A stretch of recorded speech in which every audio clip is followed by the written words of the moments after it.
ॐ सहना भवतु सहनौ भुनक्तु सह वीर्यं करवावहै तेजस्विनावधीतमस्तु मा विद्विषावहै। ॐ शान्ति शान्ति शान्तिः। ॐ पूर्णमदः पूर्णमिदं पूर्णात् पूर्णमुदच्यते पूर्णस्य पूर्णमादाय पूर्णमेवावशिष्यते। ॐ शान्ति शान्ति। श्रुतिस्मृतिपुराणानाम् आलयं करुणालयं नमामि भगवत्पादं शङ्करं लोकशङ्करं शङ्करं शङ्कराचार्यं केशवं बादरायणं सूत्रभाष्यकृतौ वन्दे भगवन्तौ पुनः। ईश्वरो गुरुरात्मेति मूर्तिभेदविभागिने व्योमवद्व्याप्तदेहाय दक्षिणामूर्तये। ॐ नमो भगवते वैवस्वताय मृत्यवे ब्रह्मविद्याचार्याय नचिकेतसे च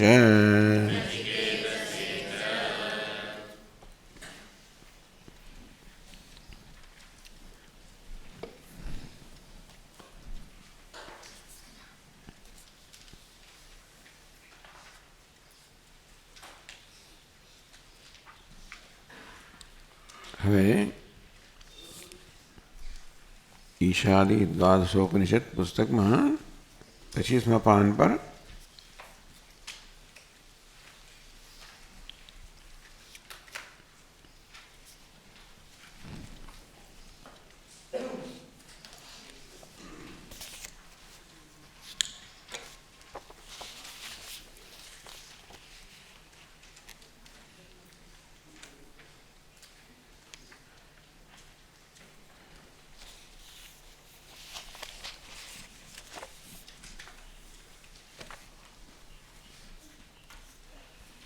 तेवीसवां मंत्र।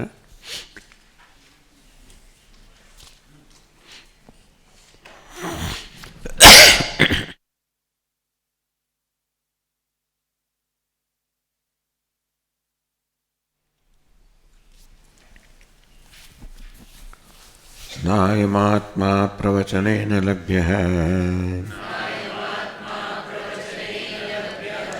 न मेधया न बहुना श्रुतेन यमेवैष वृणुते तेन लभ्यः तस्यैष आत्मा विवृणुते तनुं स्वाम्।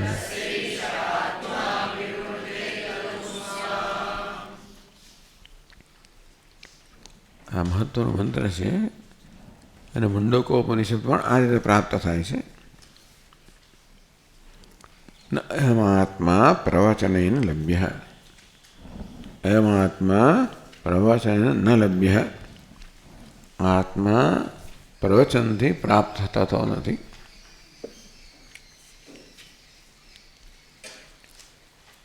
ન મેધયા મેધા એટલે स्मरण शक्ति धारणा शक्ति जे सांभळीए ए समझिए वही धारण करिए याद राखिए आ बधी मेधा शक्ति है।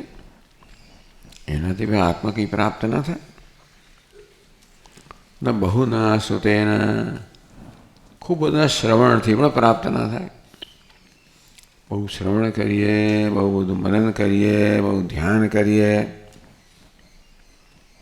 यानी कि आत्मा प्राप्त न थाय। अरे आत्मा श्रोतव्य है मंतव्य है निधिध्यासितव्य है।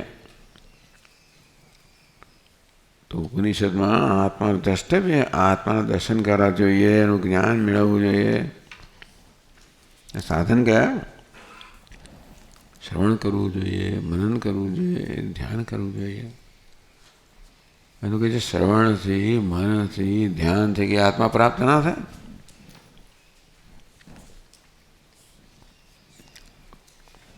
ચાલો બહુ સારું. તો સ્વામીજી શ્રવણ મનન બંધ કરી દઈએ, આપણે જતું કરી દઈએ. તો એવું નથી, માત્ર એટલાથી એટલે એમાં કંઈ ઉમેરવાની જરૂર છે.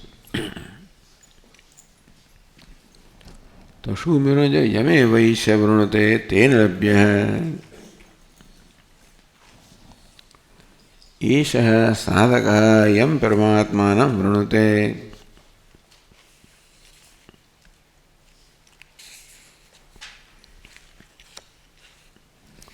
પેલું જે ગુરુ ઉપદેશ રહિત ઉપનિષદ શ્રવણ, ટૂંકમાં ગુરુનો ઉપદેશ રૂપી શ્રવણ થવું જોઈએ. માત્ર અધ્યયન થાય વગેરે એ પર્યાપ્ત નથી, પરંતુ ગુરુ મુખેથી શાસ્ત્રનું શ્રવણ થવું જોઈએ. એક વસ્તુ.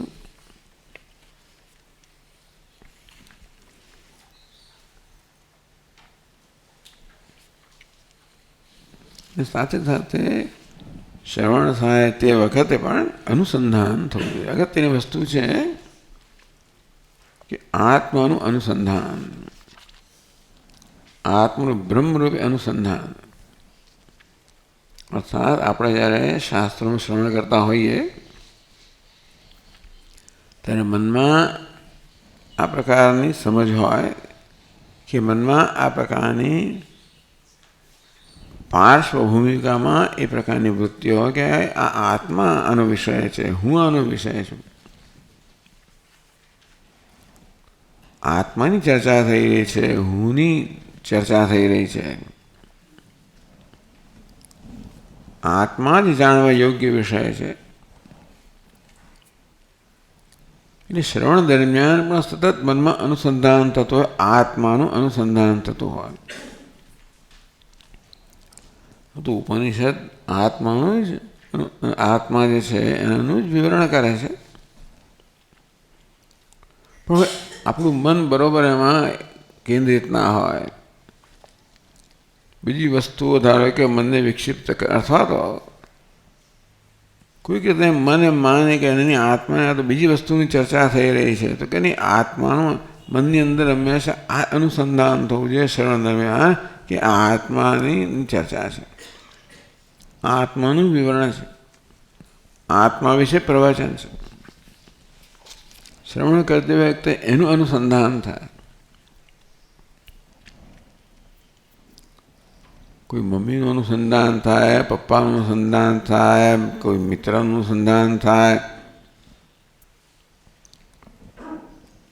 આપણા ભૂતકાળમાં જાત જાતના અનુભવો થયા હોય એને કારણે આ વસ્તુ કંઈ ને કંઈ પ્રકારની સ્વીચો દબાવે.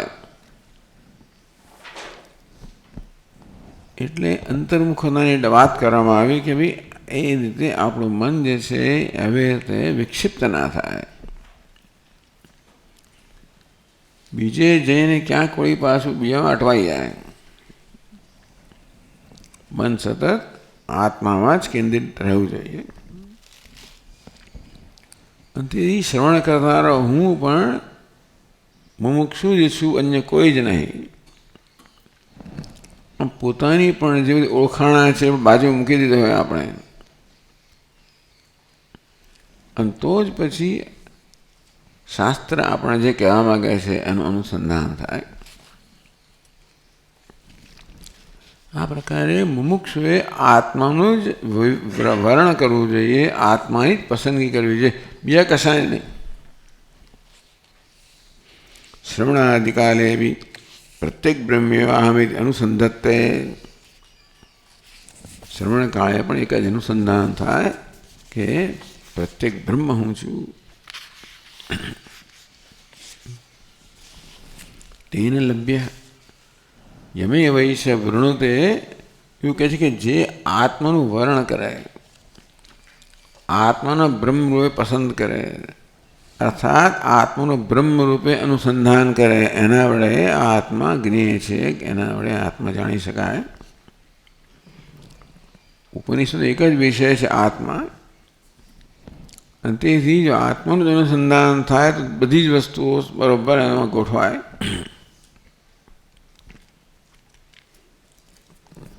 અથવા એમણે કહ્યું એટલે કે જે સાધક આત્માને જ પસંદ કરે છે, આત્માને જ વરમાળા પહેરાવે છે, જીવનની બીજું કોઈ વસ્તુ નહીં, ધન નહીં, સંપત્તિ નહીં, સત્તાની, પ્રતિષ્ઠાની કશી જ વસ્તુઓની બીજાને પસંદ કરવામાં આવતી નથી. તેમ સ્વયંવરમાં એટલે રાજકુમારી પસંદ એક રાજકુમારને પસંદ કરાય, ત્યારે બાકીના બધા જે છે એ બધાને છોડવા પડે. આ જોઈએ ને પછી પેલો સારો છે ને આ બરાબર આમ એ પ્રકારે અનેક જગ્યાએ એમાં નટવાતો હોય તો ક્યાંય નિર્ણય ના થાય તો એ પેલાનું રહી આના કરતાં પેલું આમ વધારે પેલા કરતાં એ પ્રકારની અનુસંધાન થાય તો મનની અંદર સ્વસ્થતા ના હોય, નિષ્ઠા ના હોય. તેથી એક જ માત્ર જાણવા યોગ્ય છે, જીવનમાં પ્રાપ્ત કરવા યોગ્ય છે, અને તે છે આત્મા, એ છે હું. અને તેથી સાધક આ પ્રકારે આત્માનું વર્ણન કરે, આત્માની પસંદગી કરે, આત્માનું જ અનુસંધાન કરે.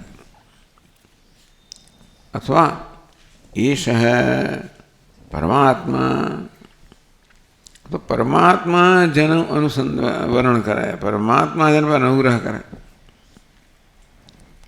ઈશ્વર જેના પર અનુગ્રહ કરે, અથવા આચાર્ય રૂપમાં ઈશ્વર જેના પર અનુગ્રહ કરે. ઈશ્વરનો અર્થ સાધક પણ થાય, ઈશ્વર પણ થાય અને આચાર્ય પણ થાય.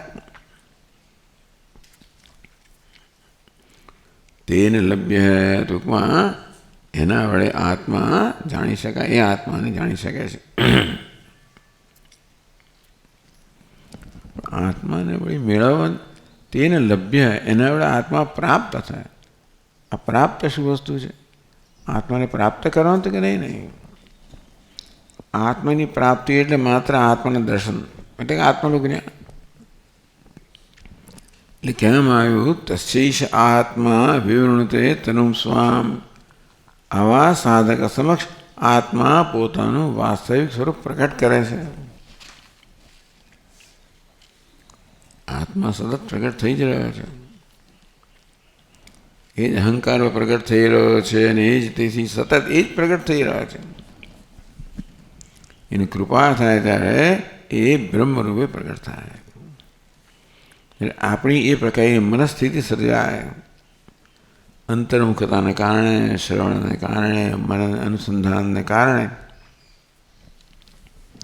તે આત્મા પોતાનું સ્વરૂપ પ્રકાશિત કરે.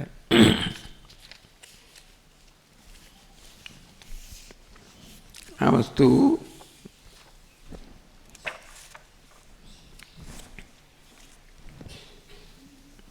અડત્રીસમાં શ્લોકમાં 38 ને 39 બે શ્લોકોમાં કહેવામાં આવે.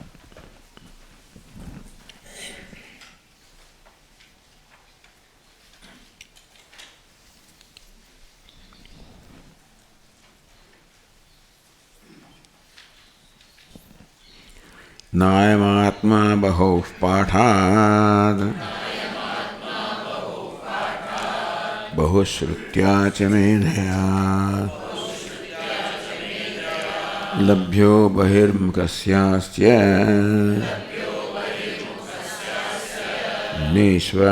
નિશ્વરાનુગ્રહો યતઃ યમંતર્મુખમીશોનું ગૃહ્ણીતે તેન લભ્યતે તસ્યેષ સ્વાત્મનો રૂપમ ભાસયત્યખિલં સ્ફુટં.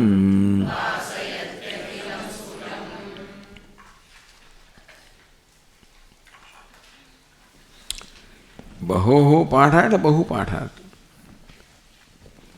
આત્મા બહુ જ પાઠથી, બહુ શ્રુત્યા બહુ શ્રવણથી, મેધયા અથવા તો મેધાથી, એટલે એને આપણે શ્રવણ, મનન, નિધિધ્યાસન એ પ્રકારે આપણે ગોઠવવું તો આપણે ગોઠવી શકાય. આપણા મનમાં એક મોડલ છે ને, એ આપણે બધી જગ્યાએ ફિટ કરીએ સામાન્ય રીતે.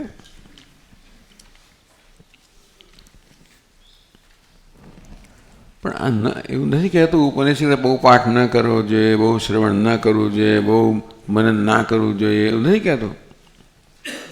માત્ર એટલાથી પ્રાપ્ત ન થાય.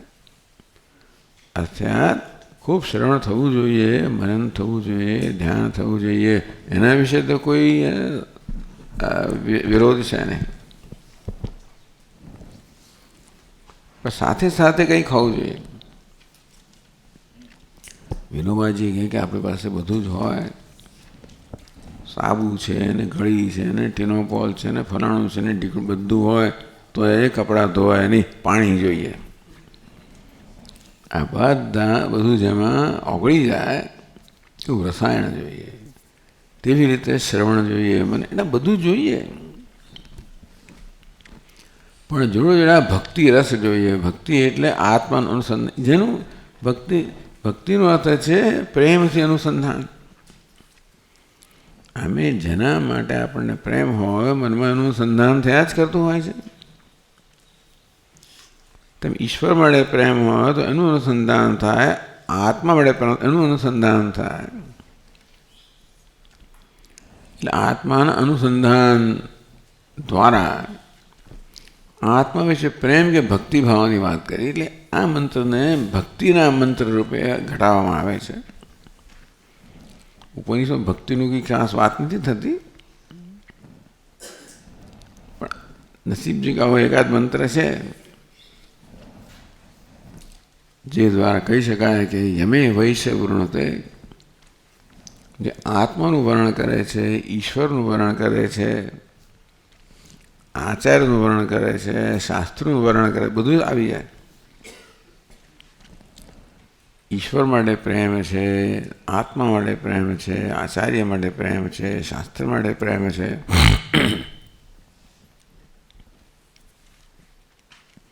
તેન લભ્ય, એના વડે આત્મા પ્રાપ્ત થાય. એ સિવાય પ્રાપ્ત ન થાય એ પ્રકારે વાત કરવામાં આવી. અયમ આત્મા પ્રવચનેન મેધયા બહુશ્રવણેન ન લભ્ય. નકારાત્મક રીતે કહેવામાં આવ્યું. તો પછી કોના વડે લભ્ય છે, કોણ એને પ્રાપ્ત કરી શકે? એ પ્રાપ્ત કરવા આના આ જ સાધનો જોઈએ. એટલે પાઠ તો જોઈએ, શ્રુતિ જોઈએ, મેધા જોઈએ, પણ ન લભ્ય બહિર્મુખસ્ય ન ઈશ્વર અનુગ્રહો યતઃ. પછી બહિર્મુખ છે, આ દરમિયાન જેનું આત્માનું અનુસંધાન થતું નથી. ભલે આપણે ઉપનિષદ કે વેદાંતનું શ્રવણ કરતા હોઈએ, પણ મન બહિર્મુખ હોય. એટલે બહિર્મુખનો અર્થ એ છે કે બીજા કશાક વસ્તુ માટે આ મનને ચિંતા હોય, એ એને માટે મહત્વનું હોય કે ભાઈ નોકર આવી ગયો છે કે નહીં, ઘરને તાળું માર્યું છે કે નહીં, મારી પેટી બરોબર બંધ કરી છે કે નહીં, પેલું પાકીટ જેને ધ્યાન રાખીને મૂક્યું છે કે નહીં. આવું અનુસંધાન થાય તો આત્માનું અનુસંધાન ન જ થાય. એટલે કોઈ પણ સંજોગોમાં આપણને એવી અનેક દુનિયા વસ્તુ હોય જે આપણા માટે અગત્યની હોય. આ સંજોગોમાં અગત્યનું હોય, બીજા સંજોગોમાં બીજો અગત્યનું હોય.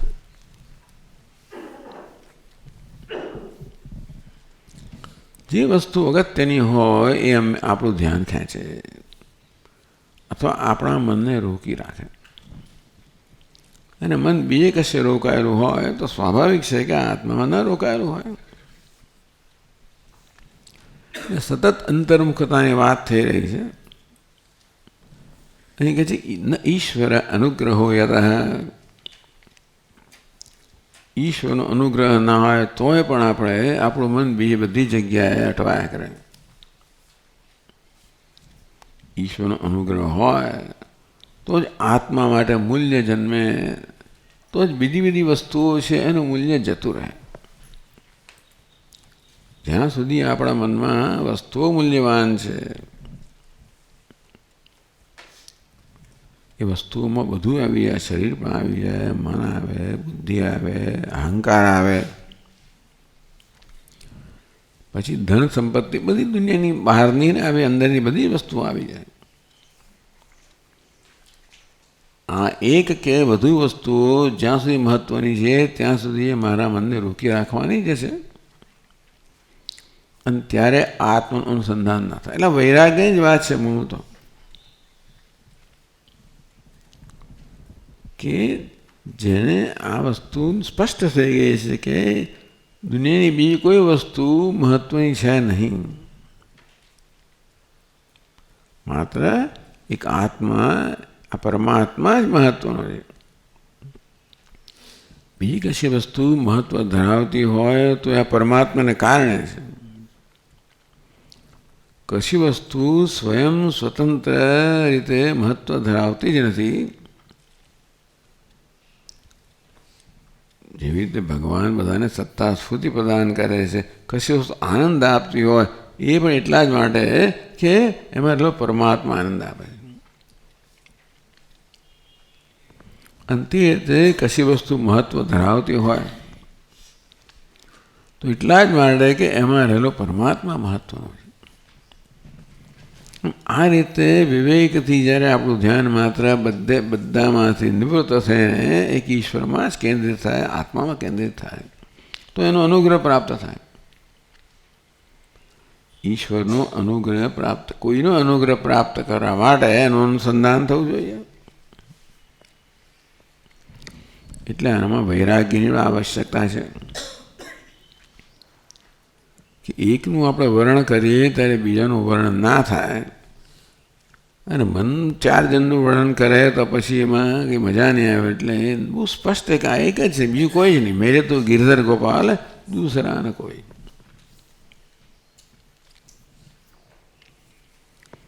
તો આ પ્રકારને કે એનું વર્ણન આ પ્રકારે પસંદગી થાય. જીવનમાં ઈશ્વરની કે આત્માની જ્ઞાનની પસંદગી થાય. એને માટે ઈશ્વર અનુગ્રહ તો જોઈએ જ. તો પછીના શ્લોકમાં કહે છે, વાંચી દીધું આપણે, એમ અંતર્મુખમ ઈશ અનુગૃહ્યતે તેને લભ્યતે. એ બહિર્મુખનો અર્થ એ છે કે જેને આ બધી દુનિયા વસ્તુઓ મહત્વની છે. મન હંમેશા પોતાને જે મહત્વનું હોય એનું ચિંતન કરતું હોય તો મન બહિર્મુખ છે. એટલે કે બહારના જગતના વિષયો વગેરેનું કે જગત અથવા તો આપણું શરીર, મન, બુદ્ધિ, અહંકાર બધું આવી જાય.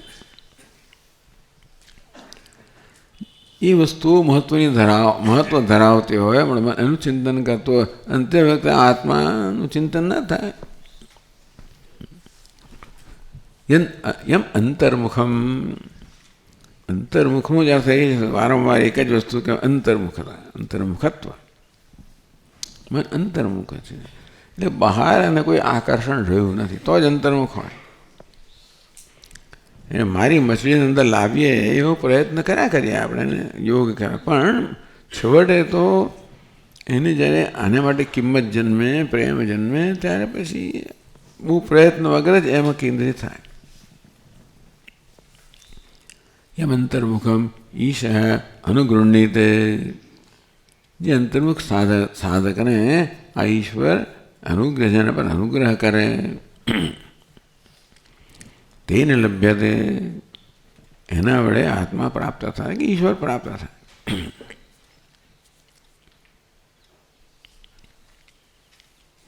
એટલે વૃણુતે જે આવ્યું ઉપનિષદમાં એનો અર્થ અનુગૃહ્યતે કરવામાં આવ્યો. જેમે વૈશ્ય વૃણુતે, જેને જે સાધકને ઈશ્વર પસંદ કરે. એટલે યમ અંતર્મુખમ, ઈશ્વર અનુગૃહ્યતે અનુગ્રહ કરે. જેના જે સાધક પર ઈશ્વર અનુગ્રહ કરે એ સાધક કેવો હોય? યમ અંતર્મુખમ, જે અંતર્મુખ સાધક પર ઈશ્વર અનુગ્રહ કરે. એટલે કે સાધક અંતર્મુખ બને ત્યારે ઈશ્વરના અનુગ્રહને પ્રાપ્ત કરે. તો કે ઈશ્વર અનુગ્રહ હોય તો જ અંતર્મુખતા આવે, એટલે બધું સાથે જ જતું હોય છે. તેને લભ્યતે. કશા ઈશ્વરનો અનુભવ ક્યારે મળે? ઈશ્વર માટે પ્રેમ હોય, ભક્તિ હોય. એટલે અહીંયા આગળ ભક્તિનું નિરૂપણ છે એમ કહી શકાય. આપણે ઈશ્વરને પસંદ કરીએ તો ઈશ્વર આપણને પસંદ કરે. આપણે પસંદ કેવી રીતે કરીએ? શ્રવણમ કીર્તનમ વિષ્ણુ સ્મરણમ પાદ સેવનમ એમ કરીને ભક્તિના આ પ્રકારના સ્વરૂપ બતાવવામાં આવ્યા. એ સિવાય પણ છેવટની ભક્તિ છે ઈશ્વરનું અનુસંધાન. ઈશ્વરનું આત્મરૂપે અનુસંધાન એ ભક્તિની પરાકાષ્ઠા.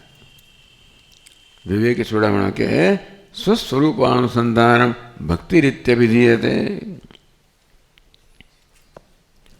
મોક્ષ કાળ સામગ્ર્યામ ભક્તિરેવ ગરીયસી. આ વિવેક ચૂડામણીમાં પણ આ પ્રકારે સાધકે કયા પ્રકારની યોગ્યતા કેળવવી જોઈએ એમાં કહ્યું. વિવેક, વૈરાગ્ય, સમાધિ, ષટક સંપત્તિ, મુમુક્ષુત્વમ, કઈ વસ્તુઓ એ કર્યા પછી કહે છે મોક્ષ કારણ સામગ્ર્યામ. આ મોક્ષની સામગ્રી તો કઈ તમને? વિવેક, વૈરાગ્ય, સમાધિ, ષટક સંપત્તિ, મુમુક્ષુત્વમ. આ સામગ્રી કઈ? ભક્તિરેવ ગરીયસી. આ બધી સામગ્રીમાં ભક્તિ જ સૌથી વધારે મહત્વની છે. એ ભક્તિ જુદી વસ્તુ તો કે નહીં. સ્વસ્વરૂપાનુસંધાનમ. આ બધામાં સ્વરૂપનું અનુસંધાન થતું રહે. એટલે કે આ વિવેક, વૈરાગ્ય વગેરે છેવટે આત્મ સ્વરૂપના અનુસંધાનમાં પરિણામે એ અંતર્મુખ બને. તો આ પ્રકારે ભક્તિ સ્વસ્વરૂપાનુસંધાનમ તેન લભ્યતે. તો એવું જે સાધક છે જેણે આ પસંદગી કરવી એટલે એનું અનુસંધાન, એનું ચિંતન કરવું, અનુસંધાન કરવું.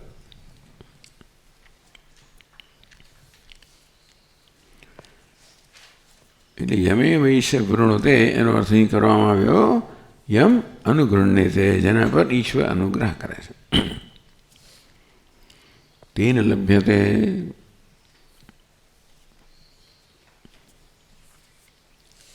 એના વડે આત્મા પ્રાપ્ત થાય. એટલે શું? એટલે કહે છે છેલ્લી પંક્તિ તસ્યેષ આસ્વાત્મન રૂપમ ભાસયતી અખિલમ સ્ફુટમ. એના વડે આત્મા પ્રાપ્ત થાય. આત્મા પ્રાપ્ત થયો એટલે શું? આત્મા પોતાનું સ્વરૂપ પ્રગટ કરે. નિત્ય પ્રાપ્ત જ છે. આત્મા સતત પોતાને પ્રગટ પણ કરી જ રહ્યો છે. પણ જીવાત્મા રૂપે, અહંકાર રૂપે આવા સુખી દુઃખી એવું પ્રગટ કરી રહ્યો છે. આત્મા સતત પોતાને પ્રગટ કરી જ રહ્યો છે. ઈશ સર્વેષુ ભૂતેષુ ઘોડો આત્મા ન પ્રકાશતે. એનો સ્વભાવ જ છે કે સતત પોતાને પ્રગટ કર્યા જ કરો.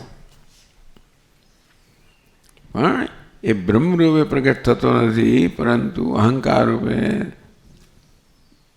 રાગી, દ્વેષી, કામી, ક્રોધી વગેરે વગેરે પ્રગટ થયા કરતો હોય છે.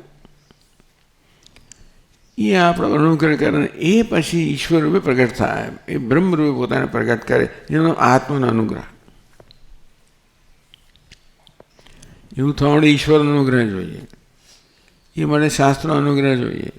એ માટે ગુરુનો અનુગ્રહ જોઈએ. બહુ અનુગ્રહ જોઈએ. ઈશ્વરનો અનુગ્રહ જોઈએ તો આપણે ગુરુ પ્રાપ્ત થાય. ગુરુનો અનુગ્રહ જોઈએ તો શાસ્ત્ર પ્રાપ્ત થાય. શાસ્ત્રનો અનુગ્રહ જોઈએ તો જ્ઞાન, આત્માનો અનુગ્રહ પ્રાપ્ત થાય.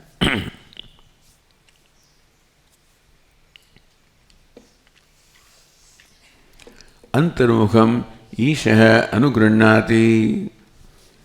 વારંવાર કયા જ કરે છે. એટલે કહે છે કે એનો અર્થ કે બહિર્મુખ છે ઈશ્વર અનુગ્રહ નાસ્તિ.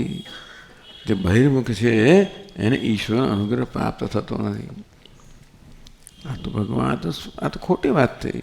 ભગવાન પાછો આના પર અનુગ્રહ કરે, પેલા પર ના કરે. કેવું વારંવાર કહે છે કે અંતર્મુખ છે એના પર ઈશ્વર અનુગ્રહ કરે, જે બહિર્મુખ છે એના પર ના કરે. આવો ભગવાન આવો કેવો? એને માટે બધા સરખા જવા જોઈએ ને? તો છે જ. પણ અંતર્મુખ છે એના અનુગ્રહને ઝીલી શકે, બહિર્મુખ છે એના અનુગ્રહને ઝીલી ના શકે. એટલું જ છે. વરસાદ તો પડ્યા જ કરતો હોય, પણ છત્રી ખોલી રાખી હોય તો પછી આપણને એનો લાભ ના મળે. કે અહંકારની છત્રી ખોલેલી હોય તો ભગવાન ઈશ્વર અનુગ્રહનો લાભ ના મળે. બાકી એનો અનુગ્રહ તો સર્વ પર સમાન જ છે. એમ કહેવાય કે ઈશ્વર જેના પર અનુગ્રહ કરે છે સાચા જે અનુગ્રહ ઝીલવા માટે પણ સમર્થ બન્યો છે. તસ્યેષ સ્વાત્મરૂપમ ભાસયતિ અખિલમ સ્ફુટમ. એવા જ સાધક સમક્ષ જિજ્ઞાસુ સમક્ષ સ્વયં સ્વાત્મા રૂપમ ભાસયતિ ઈશ. ઈશ્વર અનુગ્રહ કેવી રીતે કરે છે? બેટે ઈશ્વર આત્મરૂપે પોતાનું સ્વરૂપ પ્રગટ કરે.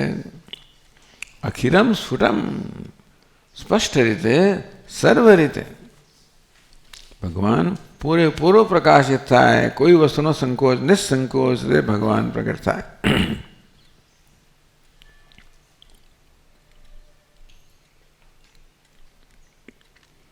એમ કેને કહ્યું કે બહિર્મુખ છે ઈશ્વર અનુગ્રહ નાસ્તિ.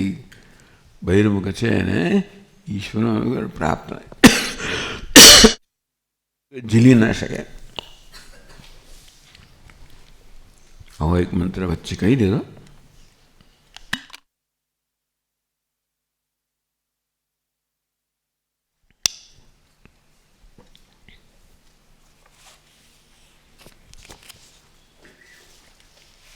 પછી 24મા મંત્રમાં કહે છે 25મા પાન પર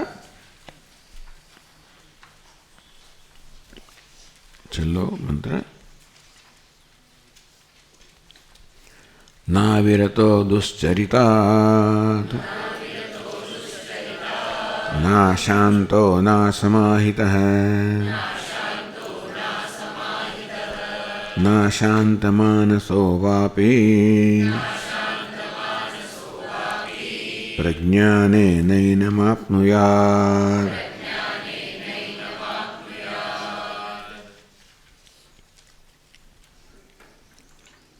ન અવિરતઃ દુશ્ચરિતાત. દુશ્ચરિતાત ન અવિરતઃ. જે દુશ્ચરિત્રથી પાપ કર્મથી વિરત નથી થયો, હજી પાપ કર્મ હટ્યો નથી, અર્થાત જેને પાપ કર્મ છોડ્યા નથી. એ આ પ્રકાર નકારાત્મક ભાષામાં કહેવામાં આવે છે, પણ આપણે હકારાત્મક સમજવાનું. પણ અહીં કહેવામાં આવે કોના પર ઈશ્વર અનુગ્રહ નથી? બહિર્મુખ પર નથી. તો બહિર્મુખ કેવો હોય? ના વિરતો દુશ્ચરિતા, જે દુશ્ચરિત્રમાંથી પાપમાંથી વિરત થયો નથી, નિવૃત્ત થયો નથી, ટૂંકમાં એને પાપ કર્મ છોડ્યું નથી. ના શાંત, જેની ઇન્દ્રિયો શાંત નથી. ના સમાહિત, ના સમાહિત, જે અસમાહિત એટલે જેના મનમાં એકાગ્રતા નથી, અનેકાગ્ર મનવાળો છે. ના શાંત માનસ એટલે અશાંત માણસ. ટૂંકમાં દુશ્ચરિતાત અવિરત ન અવિરત અશાંત અસમાહિત અશાંત માનસ. પાછું ફરી આવ્યું તો સમજાવો છે આપણને. અશાંત માનસ એટલે કે જેનું મન શાંત તો થયું છે, તો એ અશાંત માનસ શું કહે છે? મન શાંત થયું છે, મનને એકાગ્ર કરે છે, અને તો એ મનમાં કંઈક ઈચ્છા રહી ગઈ હોય કે આ સાધના દ્વારા મને કંઈક સિદ્ધિઓ પ્રાપ્ત થાય, એવી કંઈક પ્રકારની ધારો કે ઈચ્છા રહી ગઈ હોય, તો પછી મન વળી થોડું કટકટ કર્યા કરે ખરું. કોઈ પ્રકારની ઈચ્છા હોય, કામના હોય, આકર્ષણ હોય તો મન એ તરફ જવાનું તો છે. એટલે ભગવાન કે કર્મ કરતી વખતે કર્મફળનું આકર્ષણ ના હોવું જોઈએ. કર્મફળનું મહત્વ હશે, આકર્ષણ હશે, તો મન એનું ચિંતન કરશે તો કર્મમાં ધ્યાન નહીં આપે. કે ભગવાન કે કર્મ કરતી વખતે એના ફળને છોડો. તેવી રીતે આપણે ધ્યાન કરીએ, ચિત્તને એકાગ્ર કરીએ, ત્યારે પણ મનમાં આમાંથી મને ફલાણું ફળ મળશે, પેલી સિદ્ધિ મળશે, એ કંઈક લાલચ રહી ગયા હોય તો મન પૂરેપૂરું શાંત ના બને. અશાંત માનસો આપી એટલે આને પ્રાપ્ત ન થાય. એ ટૂંકમાં જે દુશ્ચરિત્રથી નિવૃત્ત થયો છે, જે શાંત છે, સમાહિત છે, શાંત માનસ છે, એને પ્રાપ્ત થાય. કેવી રીતે પ્રાપ્ત? પ્રજ્ઞાનેન આપનુયાત. તો પ્રજ્ઞાન દ્વારા, જ્ઞાન દ્વારા આવો સાધક આત્માને પ્રાપ્ત કરી શકે, આત્માને જાણી શકે.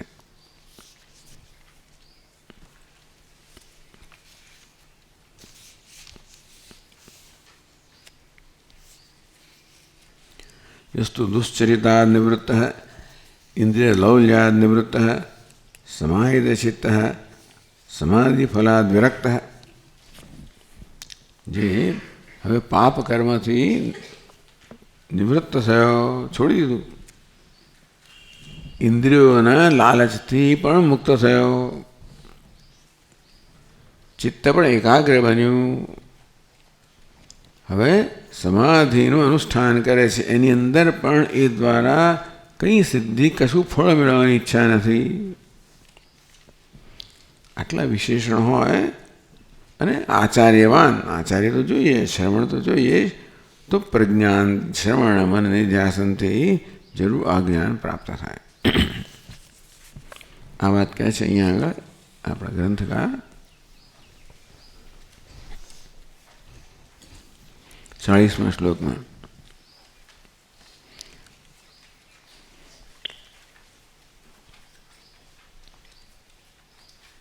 આ ચોપડી ગ્રીન ભાઈ બીજી ને ત્રીજી એટલે બધું. પાપમ ક્રોધમ નૈકાગ્ર્યમ યોગા સિદ્ધિમ ચ નૈતિ યઃ તમીશ્વરોનુગૃહ્ણાતિ સજ્ઞાનેનૈનમાપ્નુયાત. એક નાનકડી વસ્તુ હંમેશા ઉમેરે છે. ઉપનિષદમાં કહ્યું છે એ વિચારને પૂર્ણ કરવા માટે ગ્રંથકાર કંઈ ને કંઈ કહેતા હોય છે. ન એથી આ વસ્તુ જે પ્રાપ્ત કરતો નથી અથવા આ વસ્તુથી મુક્ત છે. પાપમ જેણે દુશ્ચરિતાત, દુશ્ચરિત પાપ, જેણે પાપ છોડ્યું છે. શાંત માણસ, માણસ અશાંત ક્યારે હોય? ક્રોધ વગેરે. એટલે કહે છે કે ક્રોધમ, જેના કામ ક્રોધ વગેરે છોડી દીધા છે, એમાંથી મુક્ત છે. કારણ કે એ હોય તો મન અશાંત રહેવાનું છે. અનેકાગ્ર્યમ, વિષયોની કંઈક લાલસા હોય તો પણ ચિત્તની એકાગ્રતા ન હોય, મન એનું ચિંતન કરતું હોય. યોગ અસિદ્ધિમ, સાથે યોગની સમાધિની પણ અભ્યાસ કરતો હોય.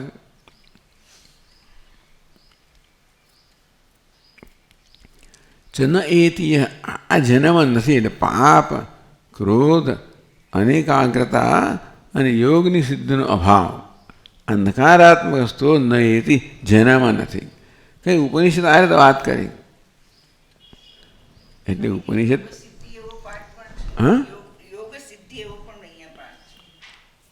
હા પણ યોગ સિદ્ધિ બરાબર નથી. પણ ન એથી, ન સાથે જોડવાનું છે ને બધું. ન એથી પાપમ ન એથી, ક્રોધમ ન એથી, અનેકાગ્રમ ન એથી, યોગા સિદ્ધિમ ન એથી.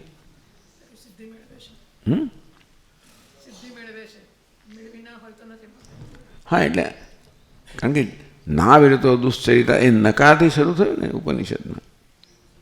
ના શાંત માણસો આપી, એ શાંત માણસ એટલે પછી આ યોગ સિદ્ધિ. એટલે ઉપનિષદ નકારાત્મક ભાષામાં કહ્યું એટલે અહીં પણ એ પ્રકારે જ કહેવામાં આવ્યું.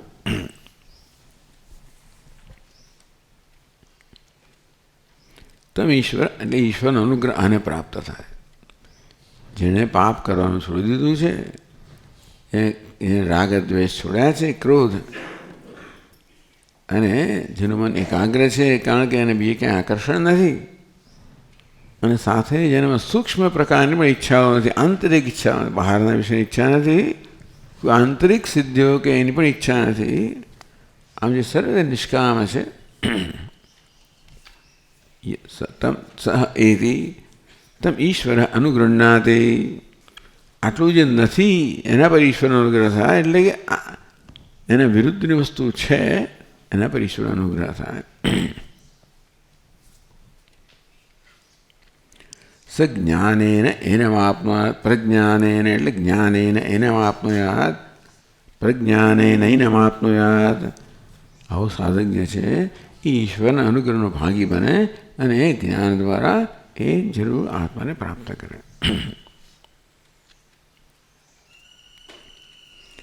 ટીકાકાર અનેન પૂર્વોક્ત અંતર્મુખસ્ય સ્વરૂપમુક્તમ, આખો દાડો અંતર્મુખ અંતર્મુખ કહેવામાં આવ્યું કે અંતર્મુખ હોય એને ઈશ્વરનો અનુગ્રહ પ્રાપ્ત થાય, અંતર્મુખ હોય એને જ્ઞાન. અંતર્મુખ કોને કહેવાય? તો કે આ રહ્યો જે પાપથી, ક્રોધથી, અનેકાગ્રતાથી અને અસમાહિતતાથી મુક્ત છે. એ પહેલી વસ્તુ એક પાપને છોડવાનું, એ જીવનમાં ધર્મ હોવો જોઈએ, જીવનમાં મૂળભૂત મૂલ્યો હોવા જોઈએ. ત્યાંથી શરૂઆત થયું.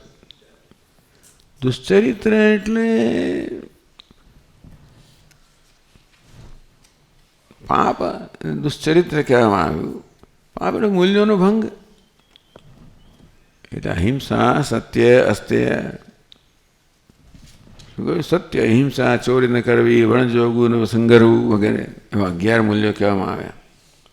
સત્યને પહેલાં કહ્યું વણજોગે, એવું એમનું સત્ય, અહિંસા, ચોરી ન કરવી, વણજોગવું ન સંગરવું, બ્રહ્મચર્યને જાતે મહેનત કોઈ અડે ન અભડાવવું, અભય સ્વદેશી, સ્વાર્થ ત્યાગ કે સ્વાર્થ ત્યાગને સર્વધર્મ સરખા ગણવા. આ 11 મહાવત જાણી દૃઢ આચરવા. એ તો પુણ્ય પાપ ન કરો તો આ કરવું પડે. એટલે આમાંને કશાનો ભોગ અપાય? સત્યનો ભોગ અપાય, અહિંસાનો ભોગ અપાય, કે પછી ટૂંકમાં બધા ધર્મને સરખા ન ગણીએ, બધા લોકોને સરખા ન ગણીએ, ઊંચા નીચા ગણીએ, કોઈ અડે નભળાઈ જવું એટલે કોઈને નીચો ગણવું, મારી જાતનું ઊંચો ગણવું, આ બધી વસ્તુઓ કોઈને કોઈ રીતે આપણને જગતનો જે કાયદો છે ને એ કાયદાનો ભંગ કરાવડાવે, આવી વૃત્તિઓ હોય. જગતના કાયદા પ્રમાણે વર્તવું. ક્રોધ એટલે અસહિષ્ણુતા, કશી વસ્તુ સહન ન કરી શકવી, એ ક્રોધ જન્મ આવે. એટલે કે મારા આવા આગ્રહ હોય કે વસ્તુ આ પ્રકારે હોવી જોઈએ, દુનિયાએ આ પ્રકારે જ વર્તવું જોઈએ, દુનિયા આ પ્રકારે જ હોવી જોઈએ, આમ બધું જ ગોઠવાવું જોઈએ, એવો મારો આગ્રહ હોય.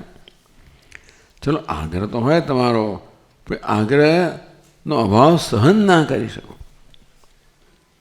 આમ ના થવું જોઈએ. અને એટલે હું અસહનશીલ હોવું એટલે આપોઆપ જ આ ગુસ્સો જે છે ને એ સહનશીલતાનો અભાવ બતાવે છે. ક્રોધ ક્યારે ના આવે? વસ્તુઓને આપણે સહન કરી, અસહિષ્ણુતા નહીં, સહિષ્ણુતા, સહનશીલતા. ટૂંકમાં એટલે બીજાનો પણ આદર, બીજાને આ ગમ્યું સારું, બીજાને આવું ગમે છે, બીજાને આમ કરવું છે, બીજાને તમે ભલે એકોમોડેટ, એટલે બીજાનો પણ સમાવેશ થાય. જેટલા આ રીતે આપણે ઉદાર બનીએ, ટૂંકમાં અમને એકે મૂલ્ય માટે તો આખી દુનિયા જેટલા ઉદાર બનવું પડે એને પૂરેપૂરું એનો અમલ કરવા માટે. પણ જેટલો થાય એટલો સહિષ્ણુ, એટલે કેટલી સહનશીલતા જોઈએ માણસમાં. ઓહો, એવા દૃષ્ટાંતો પુરાણમાં, એટલે પુરાણની વાત કરો, જો કળ્યા કોગળા, બરાબર. એ તો એટલે એક નાથજી માટે એવું કહેવામાં આવે. એવા ભક્તો તો હમણાં જોયા આપણે, પણ હવે એવો ભક્તો પુરાણમાં મેળવવો મુશ્કેલ છે. કદાચ એક પ્રહલાદ જેવો મળે તો. ધ્રુવ તો ભગવાન જાણે. ધ્રુવ એવો સહિષ્ણુ હતો એ તો નહીં. ક્ષત્રિયનો બાળક હતો એટલે હું તો જોઈ જ લઈશ. પ્રહલાદ ખરો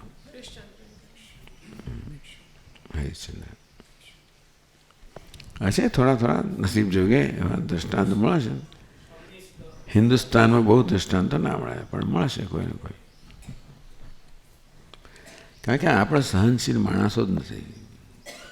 જરાક થાય આમ શાપ આપી દીધો છે ને, ભલા લોકો એ શું બતાવે અસહિષ્ણુતા. આ તો પછી મારાથી મારી ટીકા ના થાય, હવે આપણી ટીકા છે એ પણ છતાં ચાલો મારો કકડાટ બહાર પાડો છું, બીજું કંઈ નથી. પણ એટલે હા, પાંડવો બિચારો એ તો બિચારા બાપડા હતા, કરે શું, ક્યાં જવાના હતા. કંઈ નહીં. સારું, એવું તો અંદરનું તમે બધા સંવાદો વાંચો તો ખબર પડે કે ભાઈ એ લોકો અંદર ઘણી વાર ગુસ્સો જતો રહે, ભીમનો જતો રહે, અર્જુનનો જતો રહે, એટલે ન જતો રહે એવું પણ નથી કહેવા માગતા. એટલે આપણે એવા સહનશીલતાનો રહેવા નથી કે આપણે બધી વસ્તુઓ બસ બિચારા બાપડા બની જવું, એવું પ્રયોજન નથી. ચાલો એ અત્યારે ચર્ચાનો વિષય નથી. પણ આ ક્રોધ વસ્તુ એવી છે ને કે એ સહનશીલતાનો અભાવ બતાવે છે. મારા આગ્રહો જે છે એ કેટલા દ્રઢ હોવા જોઈએ ને, આગ્રહોનું પાલન દ્રઢતાથી થવું જોઈએ વગેરે. ચાલો હવે એ કદાચ મહાપુરુષોમાં આપણે કરવું જોઈએ છે, એટલે કદાચ એ લોકો જાણતા જ હશે કે આ પ્રકાર થાય તો જ ભલું થવાનું છે, માટે એવો આગ્રહ રાખતા હશે. આપણે એવું માની શકીએ, પણ એનું અનુકરણ આપણે ના કરવું, બીજું એટલું જ કહી શકીએ. પાપમ ક્રોધમ અનિકાગ્ર્યમ, એકાગ્રતાનો અભાવ. પછી આ તો પાપ હોય એટલે ક્રોધ હોય, ક્રોધ એકાગ્રતાનો અભાવ હોય, એવો એટલે યોગની અસિદ્ધિ હોય.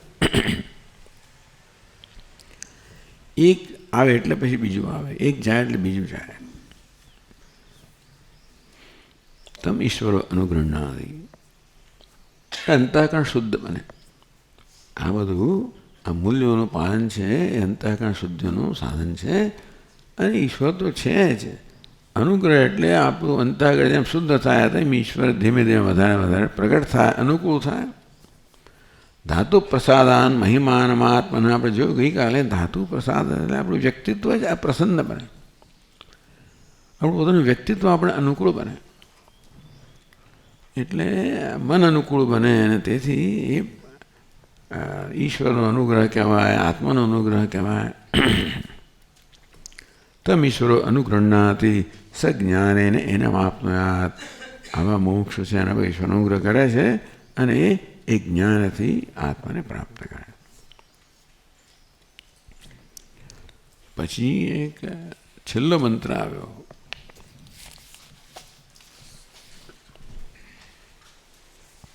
પાછી ચોપડી બદલાવ 26મા પાન પર.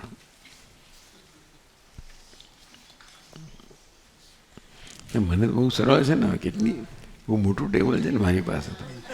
તો એક ખુરશી પર બેઠા છે એટલે પેલું આ નીચે પેલું મુશ્કેલી છે. એટલે આપણો વર્ગ ભરવા માટે બધા લોકોનો ટેબલ જોઈએ તો 5 ચોપડી બિચારા ખોલી શકે. તો 26મા પાન પર પહેલો મંત્ર, એ પહેલી વલ્લીનો એટલે આ બીજી વલ્લીનો છેલ્લો મંત્ર છે. યસ્ય બ્રહ્મ ચ ક્ષત્રમ ચ ઉભે ભવત ઓદનઃ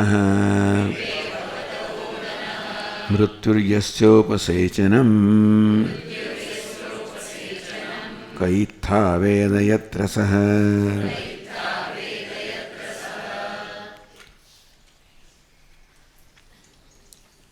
આમાં ભગવાનને કેવો બતાવ્યો છે? ઉગ્ર રૂપ ભગવાનનું બતાવ્યું છે, રુદ્ર રૂપ બતાવ્યું છે, સંહારક રૂપ બતાવ્યું છે. એટલે ભગવાન જ્યારે સંહાર કરે ત્યારે બધી વસ્તુઓનો કોળિયો કરી જાય ને, એવું બતાવવામાં આવ્યું. યસ્ય, તમ તમઃ પ્રધાન માયોપાધિકસ્ય ઈશ્વર છે. ટૂંકમાં ઈશ્વર જ્યારે જગતનો સંહાર કરવાનો સંકલ્પ કરે ત્યારે તમઃ પ્રધાન, માયાનું સત્વ પ્રધાન હોય તો ઈશ્વર રક્ષણ કરતો હોય, રજઃ પ્રધાન હોય તો સર્જન કરતો હોય, તમઃ પ્રધાન હોય ત્યારે સંહાર કરતો હોય. ઈશ્વર આ પ્રકારે તમઃ પ્રધાન માયાનો વેશ ધારણ કરીને રુદ્ર બને. પછી ધીમે ધીમે બધું ખાવા માંડે. બ્રહ્મચ ક્ષત્રિયમ તે ઉભય ભવત ઓદન. એટલે આમાં તો આપણે ભોજન કરતા હોઈએ એને જ રૂપક આપવામાં આવ્યું ઓદન એટલે ભાત. દક્ષિણમાં એ દક્ષિણ બી હોય છે, એક જ ભાત જ ખાવાનો. અને ભાત ખાવા વડે દાળ વાળા કે સંભાર જોઈએ કે સાંભાર જોઈએ, અથાણું હોય તો સારું. અથાણું સુદાનજી મહારાજ કહે કે શું આંધ્રપ્રદેશમાં અથાણામાં આટલો મોટો ઢગલો કર્યો ભાતનો, પછી વચ્ચે મોટો ખાડો કરે, ઘી બરોબર ભરે, પછી અથાણું લાવે અને અથાણું પછી ચોળે અંદર, લાલ ચોળ મોટો ઢગલો થાય. પછી ધીમે ધીમે ધીમે એના નાના અને ગોળા બનાવે, કોળીઓ બનાવે. આટલું કામ બહાર થાય. બહાર અડધા ભાગનું તો જાણે કે એ ભાત હોય એને ચોળવામાં પણ આવે, એટલે બહુ એ ચાવવાની જરૂર ના પડે, એ બધું બહાર થઈ જાય. પછી જે ચાલે તો જ્યારે જગતનો સંહાર કરવાનો હોય ત્યારે ભગવાન પણ આવું જ કરે. આ જગત ભાત છે. બેસ બ્રહ્મચ ક્ષત્રિયમ છે ઉભય ભવત ઓદન. ઓદન એટલે ભાત કહો. તો આ બ્રાહ્મણ અને ક્ષત્રિય જે છે એનું ઓદન છે, ભાત છે. બ્રાહ્મણ ક્ષત્રિય વૈશ્ય શૂદ્ર બધા જીવો ટૂંકમાં કાંઈક બધાનો એને કે નહીં, બ્રાહ્મણ ક્ષત્રિયો ને બધાનો સંહાર કરવાનો છે. એટલે એમાં ઉદાહરણ રૂપે બ્રાહ્મણ ક્ષત્રિય કહેવામાં આવ્યા જે સમાજના આગેવાનો છે.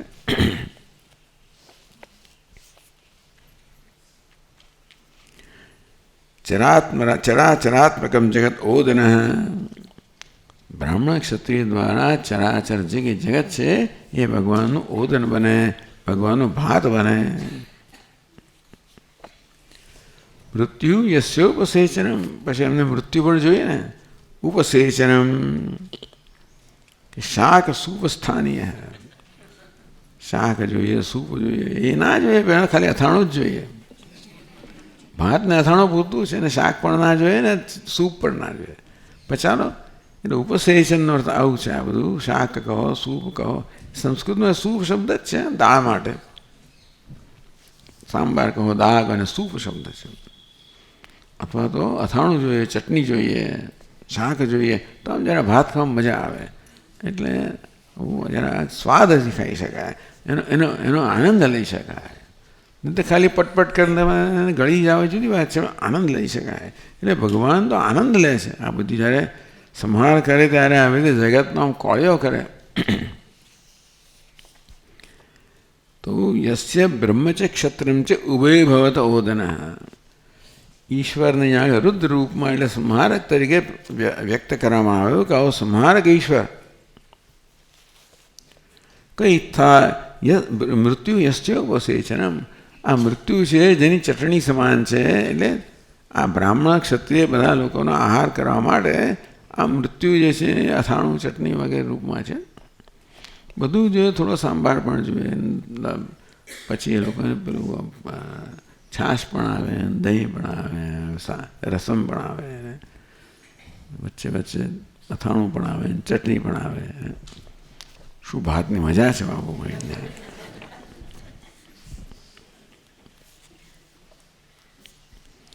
આવો ઈશ્વર જે છે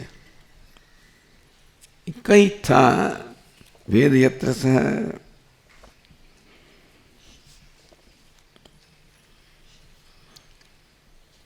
યત્ર સહ. આવો ઈશ્વર જે છે એ જ્યાં છે યત્ર સહ. તમ ઇથ્થા ઇથ્થમ કો વેદ, આવા ઈશ્વરને કોણ જાણી શકે? ટૂંકમાં આવો સંહારક ઈશ્વર છે એટલે બી પાલક પણ છે અને સર્જક પણ છે અને પાલક પણ છે અને સંહારક પણ છે. આ સંહારક કે ને આપણે ડરી જઈએ એટલે એનું ચિંતન કરવું મુશ્કેલ છે. સંહારક ઈશ્વરનું ચિંતન કરવું મુશ્કેલ છે આપણને.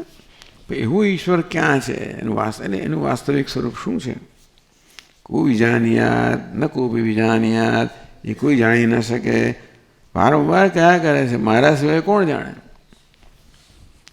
તેવી રીતે અહીં પણ કહે છે કઈ ઈચ્છા વેદ યત્ર સહ, કોણ આવો પરમાત્મા ક્યાં રહેલો છે એ કોણ જાણે? કોઈ પણ ન જાણે. એ તેના આત્મજ્ઞાન છે અતિ દુર્લભત્વમ સૂચિતમ, આત્મજ્ઞાન દુર્લભ છે એના પર સૂચિત થયું. તો એ આ વસ્તુ પછીના શ્લોકમાં કહે છે, આપણા પુસ્તકના 41મા શ્લોકમાં. એ છેલ્લો મંત્ર છે બીજી વલ્લીનો.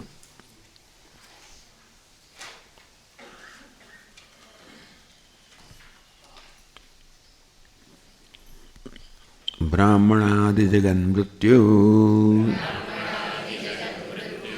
સહિતમ યસ્તુ સંહરેત સોયમુગ્રહ કથમ બોદ્ધુમ શક્ય સ્યા નિયતિમ વિના.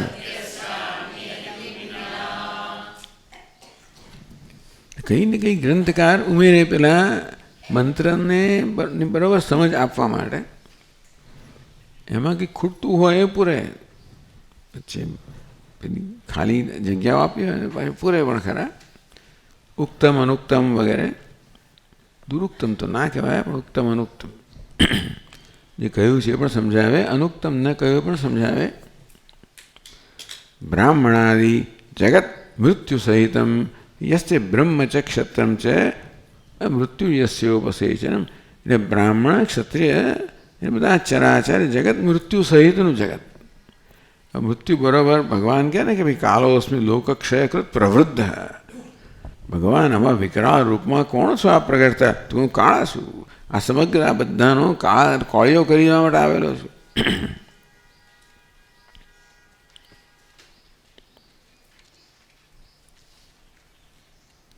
યસ્તુ સંહરેત મૃત્યુ સહિતમ જગત. એટલે મૃત્યુ પણ ઉપસે છે ને એ જતું રહે ને. ચટણી પણ જાય એટલે ચટણી મૃત્યુ ચટણી હોય તો મૃત્યુ સહિત બધું ખાઈ જાય. સ્વયં ઉગ્ર, ભગવાન ઉગ્ર સ્વરૂપ બતાવવામાં આવ્યું. કથમ બોદ્ધુમ શક્ય સ્યાત, આ ઉગ્ર સ્વરૂપ પરમાત્માને જાણવો કેમ શક્ય બને? નિયતેમ વિના એવું શ્લોકમાં કહ્યું. આ નવી વસ્તુ આવે, નિયતેમ વિના. ત્યાં યમરાજે કઈ ઈચ્છા વેદ યત્ર સહ, આવો ઈશ્વર ક્યાં છે કોણ જાણી શકે? એટલે કોઈ ના જાણી શકે. એટલે એ કહ્યું કે નિયતેમ વિના. નિયતિ શું વસ્તુ છે? પૂર્વોક્ત પાપ ક્રોધ નિવૃત્તિ નિયમ. આગળ જે નિયમ કયો ને આગળના શ્લોકમાં, ના વેરતો દુશ્ચરિતાત ના શાંતો ના સમાહિત અથવા પાપમ ક્રોધમ અનેકાગ્ર્યમ યોગ સિદ્ધિમ ચ નૈતિય તમ ઈશ્વર અનુગૃહ્ણાતિ.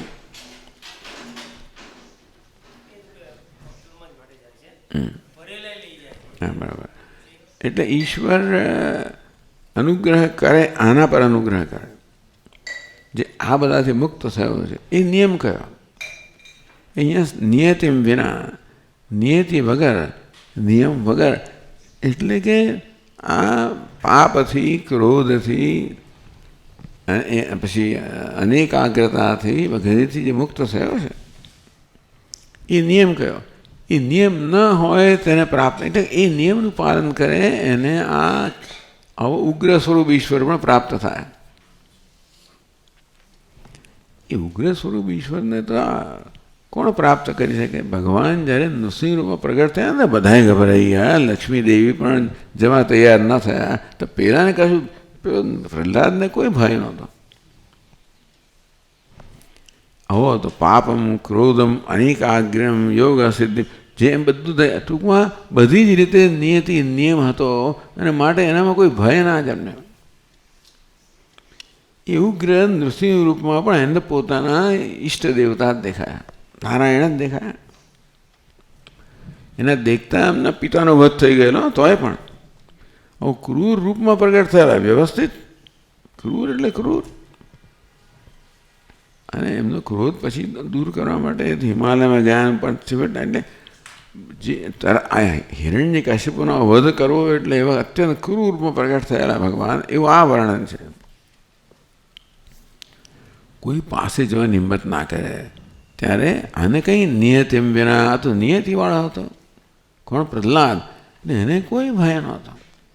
એટલે એવો નિયમ નથી કે ઉગ્ર વસ્તુ આપણામાં ભય જન્માવી જ જોઈએ. એટલે સિંહનું બચ્ચું તો ના ગભરાય ને એના બાપથી, ટૂંકમાં. એટલે બધા લોકો એનાથી ગભરાય એવો નિયમ નથી ને. ઘણી વાર ઘરની અંદર પણ પિતા જરા બહુ આમ કડક ને બધા હોય ને, દૂરના દૂર જ રહેતા હોય, બધા બધું હોય છે. એકાદ જે ઘરમાં એવું હોય જે જરાય ડરે નહીં, સૌથી નાનું હોય બાળક, મોટે ભાગે એવું હોય. અને એ ટૂંકમાં પેલા અત્યંત ક્રોધિત જણાતી વ્યક્તિ છે, એની અંદર જે કૂણો ભાગ છે ને એને સ્પર્શ કરે, એની કોમળતાનું આવાહન કરે, અને ત્યારે બધી રીતે એના અનુકૂળ બની જાય. પેલાને અડકવા ના દે, પાસે ના આવવા દે, એનું લઈ લે, એનું ફોન પણ લઈ લે, પેન પણ લઈ લે, બધું લઈ લે, અને બધું કરવા માંડે, અને કશું ના બોલે.